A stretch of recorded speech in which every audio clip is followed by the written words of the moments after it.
We'd like to thank everyone for coming out this afternoon to the Why Try Special Topic webinar.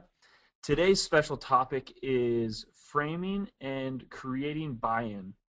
And today we are going to get started, and we have the great opportunity today to be joined by Chris Brown.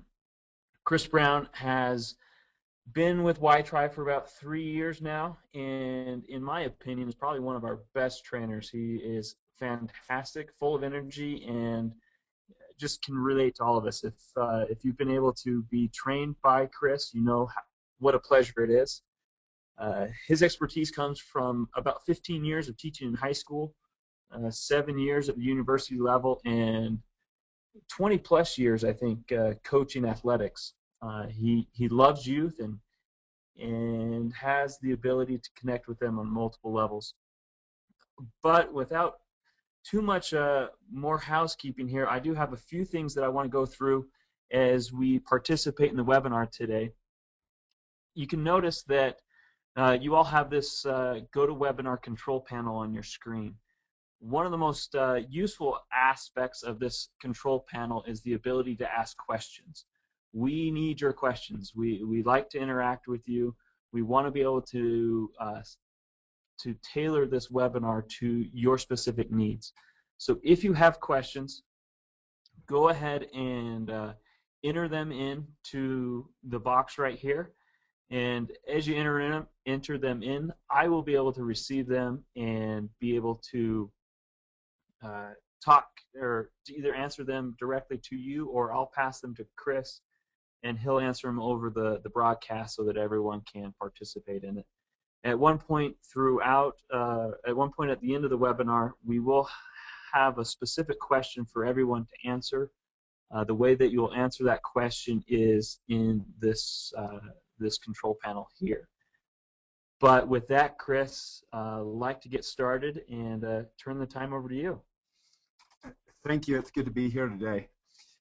I have to tell you, Mike, my anniversary was just recently, and this picture is an heirloom of my wife's family, valued at, I can't remember what it was, $50,000 to $70,000, and we haven't put it up, and it was given to her when her mother died, and so I thought for our anniversary I would get a frame. And I spent tons of time looking for a frame. And I finally came up with it. I want to share it with you and see what you think before I give it to my wife. Okay. You didn't really give that one to your wife, did you? I haven't given it to her yet. No. I haven't given it to her yet, but I spent a lot of time on it. I spent a lot of money. I just wanted to get your opinion before I gave it to her. It's colorful. I can't see the picture anymore, though. So you're telling me this is not going to work? I might choose another one if I were you. What we want to talk about is specifically this right here in framing. We start with a lot of subject matters, and they're incredibly valuable to the kids, valuable to them right now in their life, valuable to them 15, 20 years down the road. But how we, as teachers, as counselors, as administrators, as correctional facility people, how we frame them is going to make a huge difference in how the kids accept these. So our lead trainer, Bruce, said it this way: how we frame something or introduce it is either going to make or break how it's received by the kids. So let's look at some of the great frames. First of all, when we develop a frame, let me just go back in history. I spent 7 years at the university, as Mike said, Utah Valley University, and my job there was in athletic marketing and sales. Every single time we were getting ready to promote something, we always had the outcome in mind, and we always asked these questions. What is this that we are selling to them? Are we selling a ticket to a game? Are we selling a night out with the family with great hot dogs and an incredible Coke? Are we selling English? Are we selling math? Or are we selling the next greatest engineer to produce the highest building in the world? Right now, you've got some great commercials that are on TV. One of them, Volkswagen. Volkswagen right now is promoting, if you buy a Volkswagen, you will get a high five from everybody around the world. And so it's amazing the framing that goes on. So these three things have to be answered every single time as we get ready to teach a lesson, as we counsel, as we have kids in our office as administrators. What is it? What is it that we are giving to these kids? The next one is, why is it important? For these kids, they're coming into the room and they're saying, you know what is it that's in it for me? And the last one, what does it have to do with me? And if we can answer those questions right there, guaranteed the least motivated kids will be interested. Now, let's look at some of the ways that we create these frames. First of all, the frame has to create meaning. Every student, every kid, every adult that walks in a room, immediately when they start to hear information or see people, any kind of input, they're going back in time with all human beings, it's going to be either a fight, flight, or freeze mechanism that's going to come up, or they're going to be bored, disinterested, and dismissive. So what is it that we have to do to create enough meaning so that this person won't want to fight, won't want to flight from it or freeze, and they won't get bored or disinterested? And we have to create some common frames of references, providing examples, and not just stories, but also we can use videos, we can use activities, we can use music, we can use articles that are from newspaper or articles from magazines that they may read, or even common experiences of things that they have gone through right there within their town, within their environment. Something that they can be a part of. Next, there has to be value. If something is for free, it's very easy to dismiss it. And so whatever we want to get across to these kids has to have incredible value so that we can create the buy-in to it. Most of the unmotivated kids are coming in the room and they're giving you great feedback when they're sitting there with their head down or they don't want to be a part of the lesson. So instead of us as teachers, administrators, counselors getting frustrated with this, it's a great reminder of, I'm not getting to this kid. And so it gives us feedback to start changing some things and start to prevent some of the roadblocks or the common roadblocks that some of these kids are having. Next, we need to provide emotional hooks. We're not going to do English just for English's sake. We need to provide an emotion with English or with math, that it has something that's going to produce an emotion in my body or the kid's body. And so as we provide emotional hooks for these kids, they will want to be involved. They will want to sit up. They will want to be part of the activities that are going on.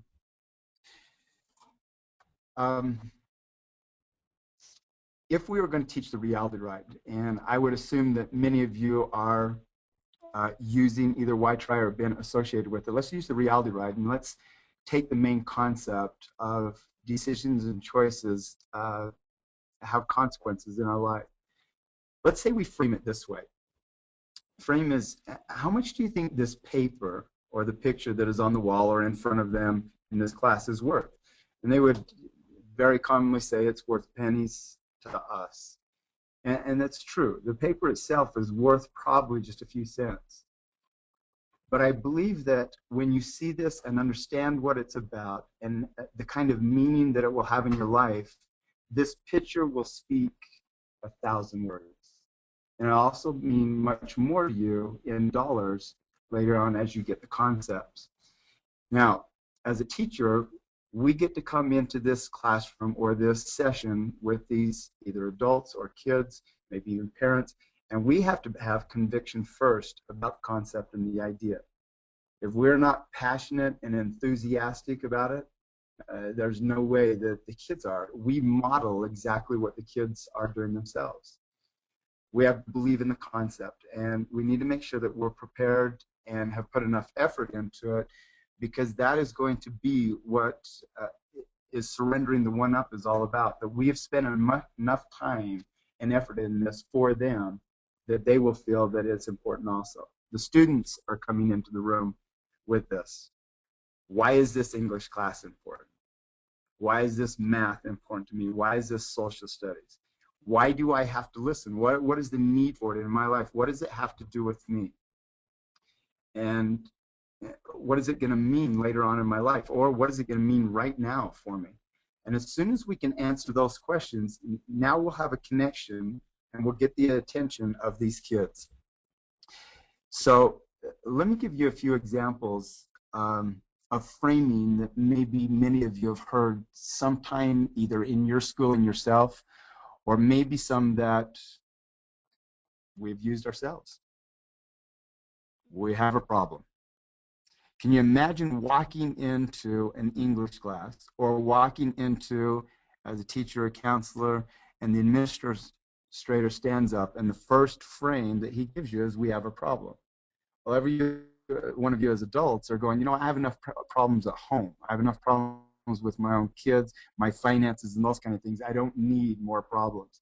And immediately the meaning to you is a fight or flight mechanism, or this is I'm very disinterested and I'm going to dismiss this. This is going to be difficult. These problems are going to be difficult. And all of us are going, you know what, I don't even want to listen anymore. Third one, you know what, we've got an awful lot to do today. Fun frame. This isn't very interesting, but we have to cover it. You imagine walking in an English class and having the teacher say, you know what, this is really not very interesting, but we have to cover it because it's state core. 5, this is impossible. Well, if that's my frame and it's impossible, then why would anybody in my audience want to even start if it's totally impossible? Next one, you know what, this is going to be boring, but we've got to plow through this.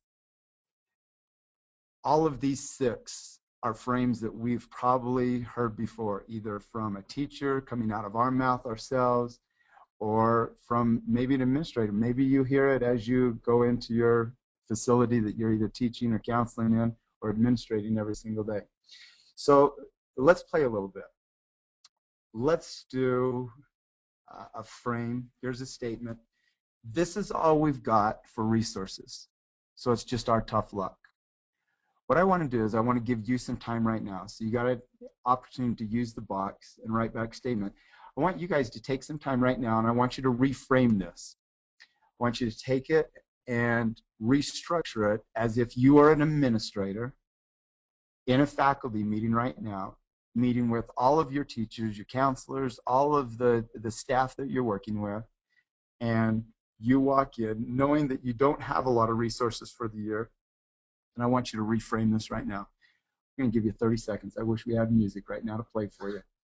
30 seconds. You can hum us a tune, Chris. That would not be very good. I'd distract them. 30 seconds right now. Rearrange this statement or reframe it as if you're the administrator. And let's get a few of those. Got a few of them coming in. Yeah, we've got a few coming in. Keep them coming. So that we'll share some of these in about 22 seconds.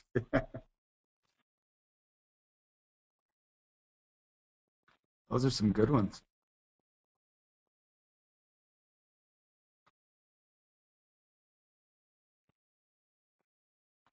About 10 more seconds.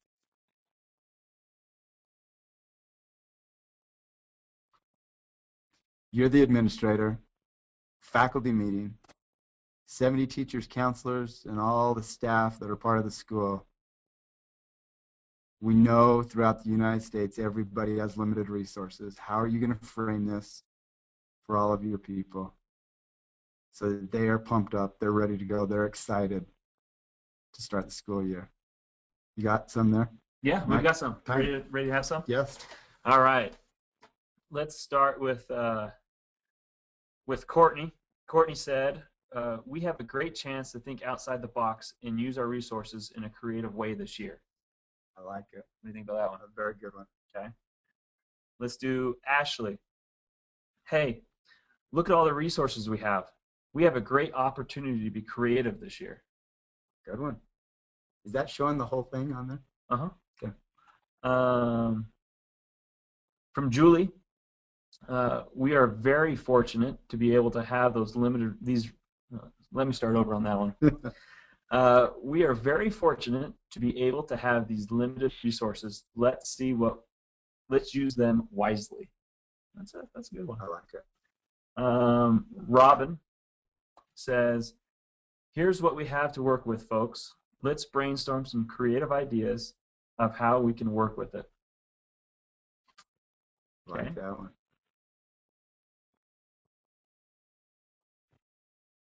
Let's go two more. All right, let's see. Sylvester says, I am glad we have such a great group because we don't have, man, I need to work on my reading skills.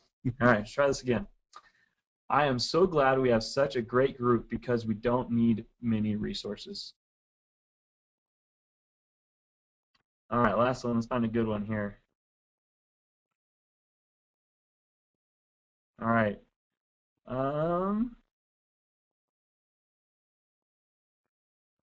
Let's see what Pat said. We can step up to the challenge of getting this done with less resources than anyone else has, but I am excited to see what we can come up with. Very good. So when you're looking at all of these reframes, you guys are natural at it. Oops, I'm going backwards. Here's one of the reframes that we use. Today we get to tap into the creative skills. It sounds very similar to some of the ones that you guys have written. This is our objective, and these are the resources. Any ideas on how to solve the dilemma? So we love to see what you guys have posted up here, and this is the key. This is honestly the key, because you guys are walking into rooms where these kids are wanting to know those three questions. What is this? English, math, social studies, whatever it is. What is this? Why is it important to me? What has it got to do with me?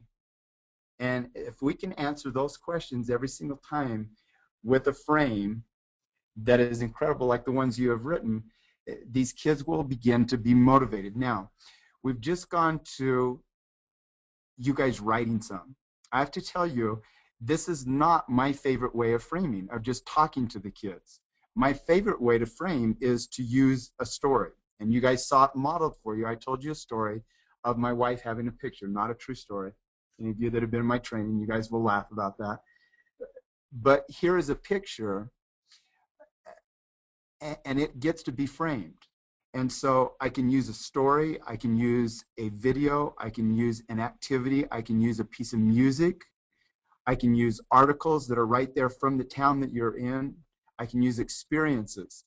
Give you an idea. If we were talking about something in a biology class in Utah, we've had 9 fires, I think this last month, having 9 fires that have totally destroyed homes, destroyed parks, different areas of Utah. And a lot of these kids have been involved with that.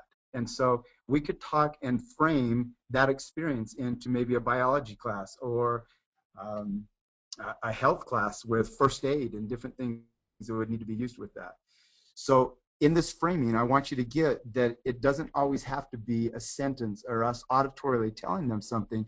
It can be a kinesthetic frame. It can be a visual frame. It can be a lot of different things that gets these kids involved. In fact, if you want to get into their world and understand and appreciate their world really well, listen to some of the framing that goes on in the Nintendo and Wii games. Because you can put a kid on that and they can go for 8 hours. Well, what are the frames? What are the things that they're showing them or telling them so that they want to be involved with it all the time? Oh, I've gone really fast. So let me just do this. Mike, do you have some specific questions on some of the framing that we've talked about today. Yeah, a couple questions have come in. If you have any other questions, please type them in, and we'll get to them right now. We've got about 10 minutes, Chris. You're quick. That's good. You got through everything. But the first question here is from Steve in Colorado, and he said, how do you know when you frame something correctly? You know, that's a good question, and I would use the kids as your frame of reference more than anything. Instead of getting frustrated with some of these kids that are not motivated, use them as your feedback. If a kid that is unmotivated is still unmotivated after you frame something, that will probably tell you that we're not understanding and appreciating his world. This kid may be coming into our room, got up that morning, both of the parents are drug addicts themselves, has not eaten that morning, and is now sitting in an English class. What is this English class to me? Why is it important to me? What's in it for me? You know, those three questions, this kid hasn't eaten. He's from a family that is possibly homeless. And so I get to use my kids as the reference. If I can get that unmotivated kid motivated, that's given me some feedback that I'm doing a pretty good job. If I'm not, I get to change my approach a little bit, and I get to do something different or find out a little bit more about this kid and how to. Always start with your outcome in mind, your objective in mind, and frame from my world as an adult or as a teacher, but frame from their world. What would they be interested in? Does that answer it? I think that's a great answer to Okay. it. One other question that came in earlier from Mike. He said, or he asked, do we cover framing and creating buy-in in our 2-day trainings? Good question. In the Y-Try training, there's 2 days of facilitator training or level 1 training. Then there's 2 days of level 2 training, which is more the activities. And then there's 1 day of advanced training. In the first 2-day training, we focus primarily on the key concepts of the Y-Try program, the 10 metaphors. Now, we will model framing throughout those 2 days. We will not spend a whole lot of time of teaching framing during that 2-day period. In the second day, or the level 2 training, which I would recommend each one of you go to, we spend a lot of time on framing because it is part of the activity. Framing it, and then teaching the kids how to play it, and then being able to process it after. And so everything is revolving in those 2 days of level 2 training on framing, teaching them how to play the games, and processing it. So we spend a lot of time on it there. Great. Here's a pretty specific question in reference to one of the metaphors. And Kelly asks, what is the best way to frame the motivational formula? How do you put that one into kids' terms? I would have to say that the motivation formula is probably one of the favorite metaphors of any of the trainers. Again, I would go back to this. My favorite way to frame, because of the world these kids live in now, is to use some kind of YouTube video, some kind of article that is very fresh in their mind right there, or to use an activity. Maybe even a story, but the story really can't come from my world as an adult. It must come from their world. I will use those kind of things to use to get them motivated. If you've been in some of my trainings, you've seen me show maybe a video of a young man that has no arms and no legs. If you want to look it up on YouTube, I probably could get the reference before we end. No arms, no legs. And as soon as these kids see that, they start to look at their world in a totally different way. They start saying, you know what, how would I react if I didn't have arms or legs? How would I be able to do the things that I enjoy doing? And all of a sudden, those unmotivated kids look up and watch this video and go, incredible. How is he able to survive in this life and do the things that he's doing? And so I like to make it very, very relative to their life. And I have to tell you something.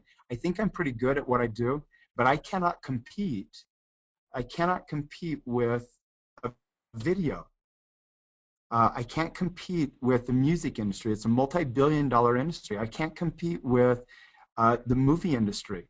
They do some things, mixing music and mixing images that these kids, it's part of their world, and it will influence them far greater than I can do as a speaker or as a coach or as a teacher.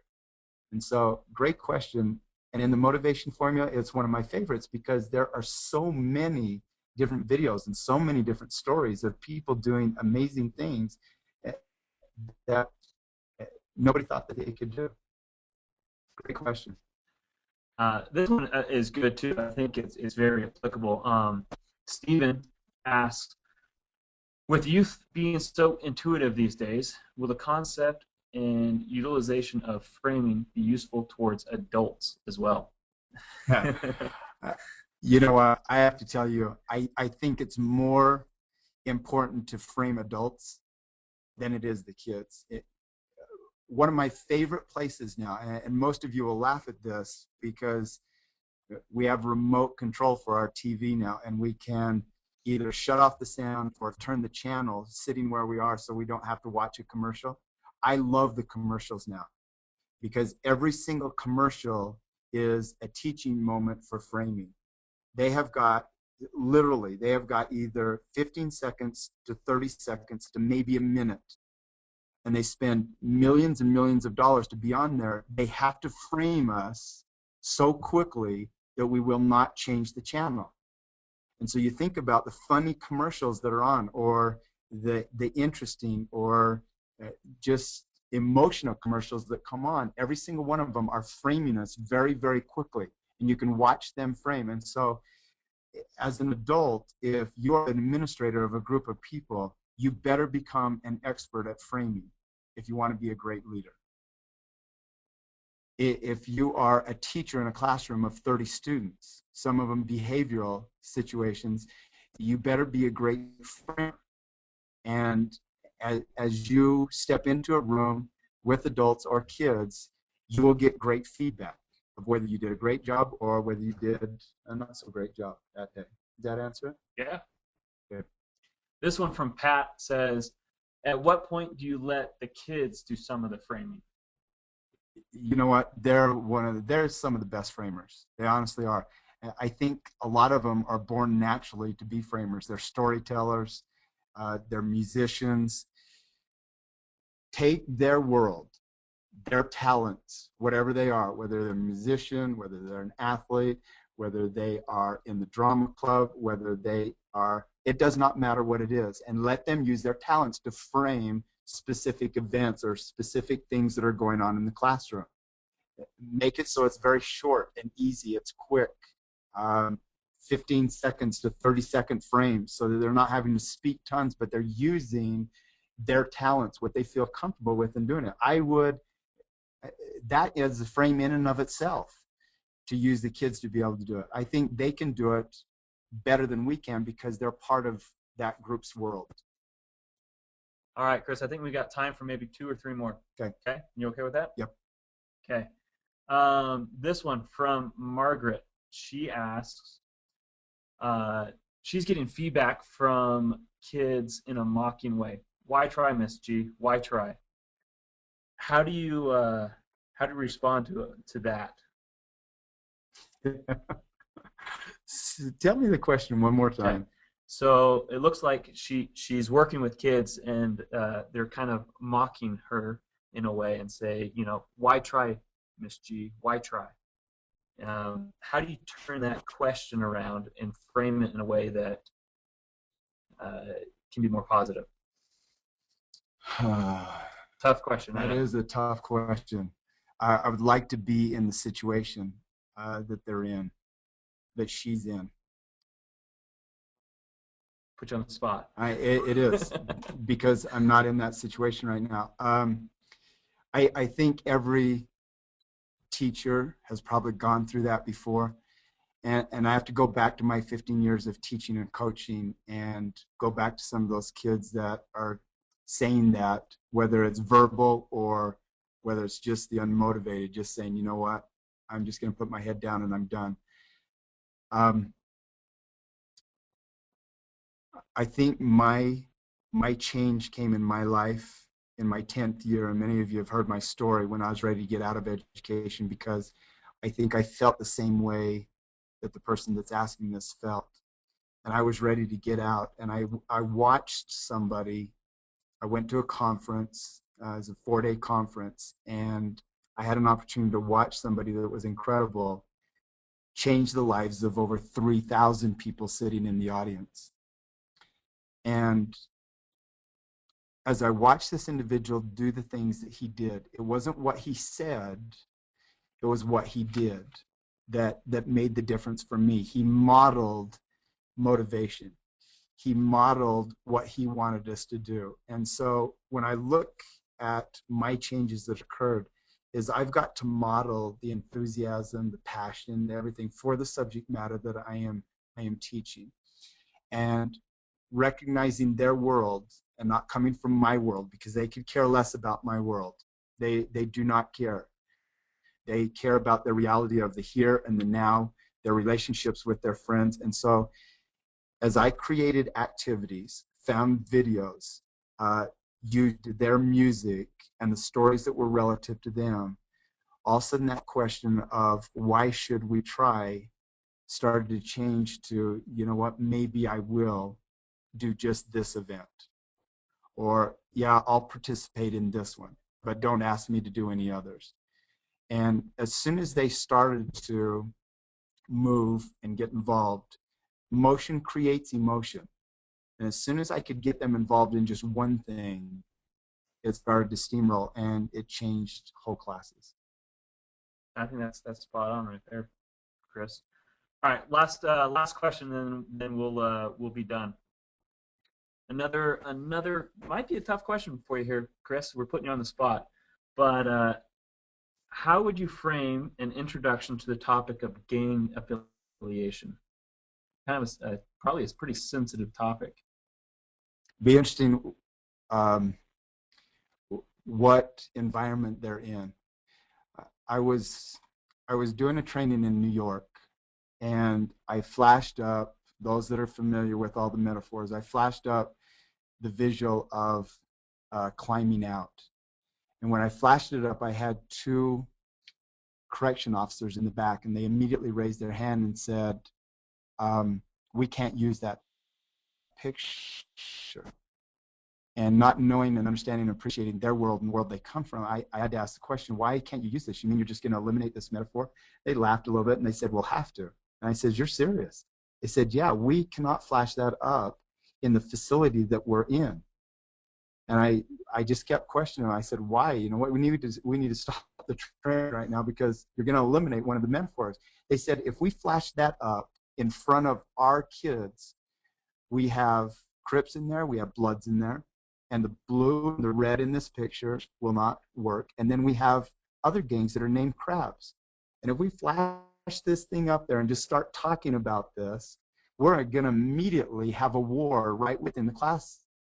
And so I backed up and I took the picture down, and I put on a video of, and many of you have probably watched a little bit of its reality show of Deadliest Catch. Deadliest Catch is about the crabbing industry.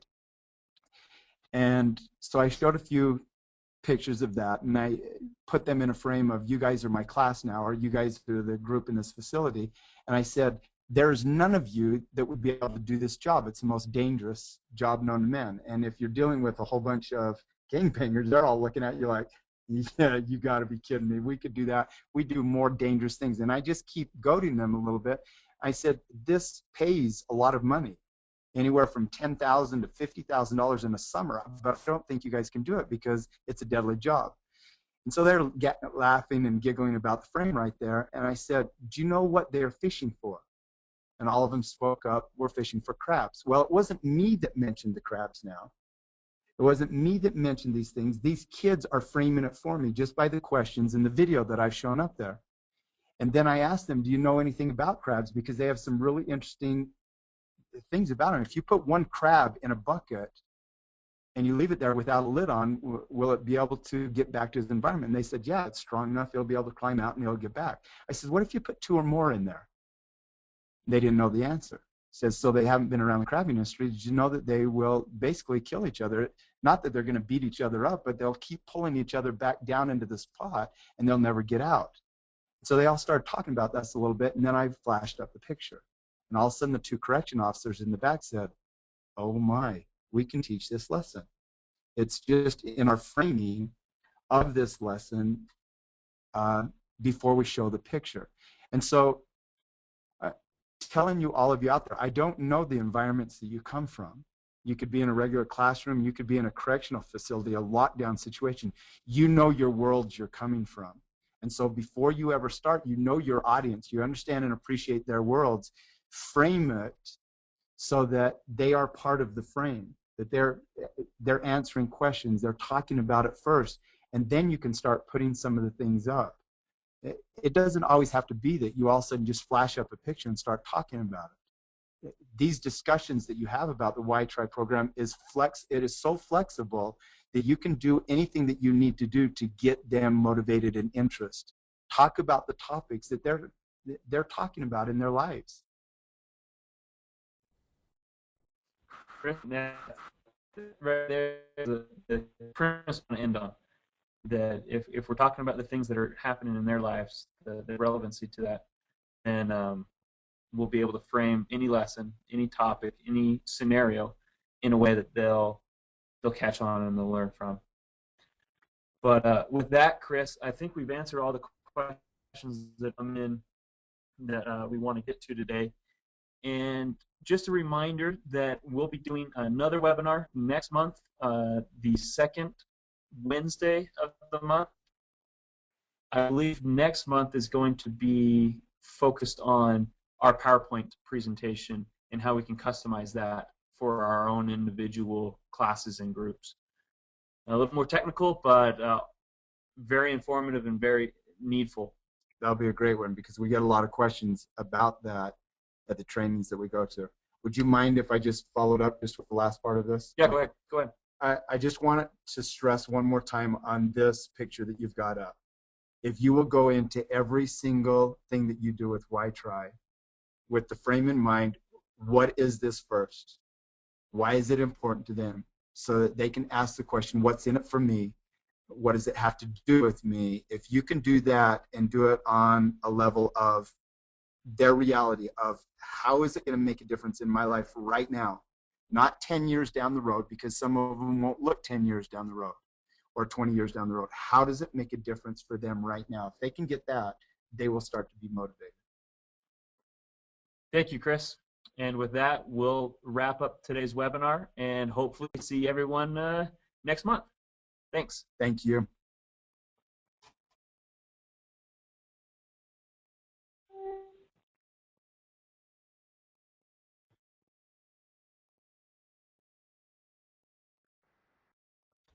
Did I go too quick?